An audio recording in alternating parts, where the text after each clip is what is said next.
see that 7 out of 10 Australians support marriage equality. Not only support marriage equality, they want to see marriage equality.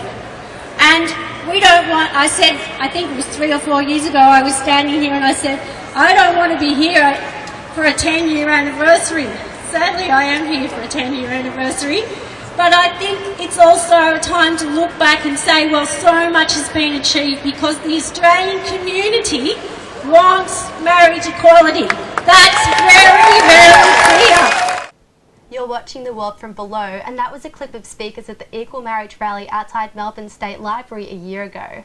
I'm talking to Amy Middleton and Hogg on the subject of marriage equality in Australia.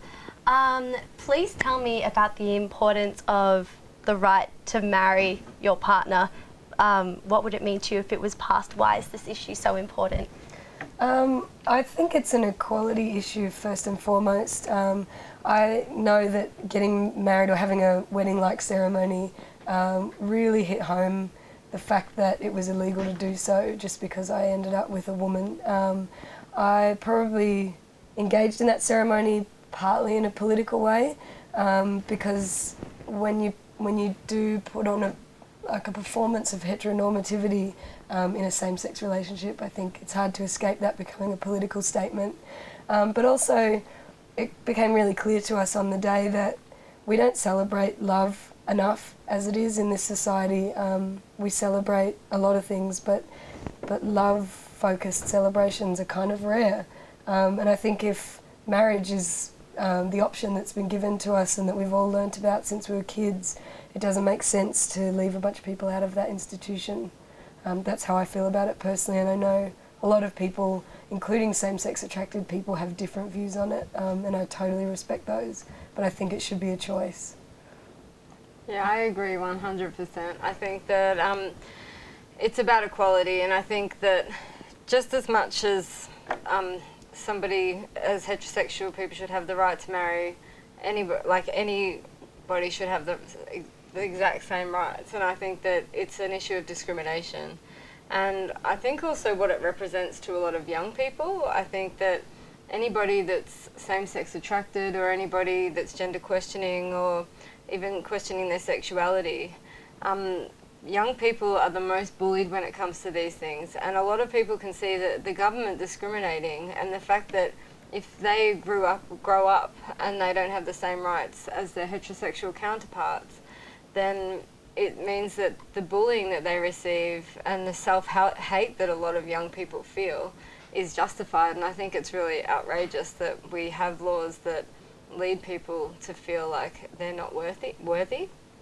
And I think that it's also disgusting that there are like old people that need, like, I don't know if you saw the story about the 2 elderly women. One of them is, like, she found out she's terminally ill, and the last thing they wanted to do was get married before she died, and they had to go to New Zealand to fulfill that. And I think that it's outrageous that you see stories like this, and why doesn't this pull on the heartstrings of the conservatives in this country? I think it shows how heartless they are, that they can allow people like this to die without having equal rights in this country. I think that it's really appalling.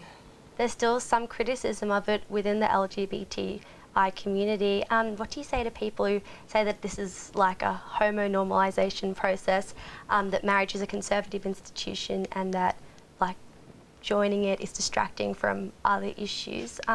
What is your response to that? Well, we ran an event in Sydney recently for Archer magazine where we interviewed Paul Mack and Teresa Savage and Viv McGregor, and we addressed these issues. They represented 3 very different communities in terms of their identities and the people they speak to on a daily basis. And I'm out in the community a lot speaking to people on behalf of the magazine. And I think there is concern about the normalisation of gay culture, but the real concern is that people will be left out of the movement. So I think there are concerns around the marriage equality movement that it doesn't address trans and gender issues enough, or that poly people are left out of debate around marriage. But I think as long as we're aware of these things and we stay on top of them, I think marriage equality is a stepping stone, and most people see it that way. I think there is an issue if particularly conservative groups see marriage equality or the granting of same-sex marriage legislation as the end of the issue, because it just isn't. But it is a small step in a much larger movement that no one could really argue is anywhere near done. Yeah, I think that it is a stepping stone. One of the things that we do in Equal Love is to try to have like different speakers at our rallies from a real broad spectrum. Like, so we have a lot of young people that want to talk, that we get them to talk about the bullying they experience and some of the networks they have, like the queer straight alliances they have in their schools. We have like a broad range of gender diverse people speak at the rallies, and I think that it is important to see that, like, we don't want it to be same-sex marriage, we want it to be two consenting adults.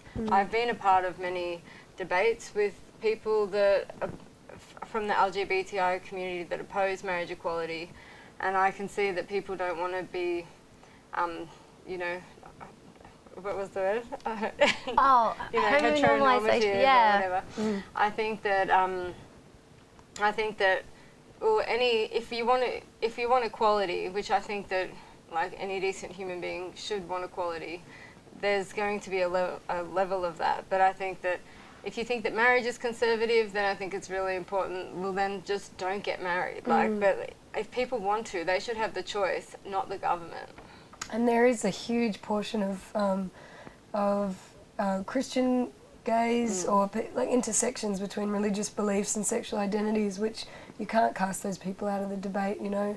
And it's very understandable that people grow up with an idea of how their lives are going to play out, right? And maybe it's a heteronormative idea, but you shouldn't fight against that. I think if our parents told us that we were always going to get married and we ended up in a same-sex partnership or in a partnership with a trans or genderqueer person, if marriage is important to those couples, then they should be able to make that choice. Fantastic. You're watching The World from Below. We're going to take a quick break, but we'll be back with more from Amy Middleton and Ali Hogg. Please stay with us.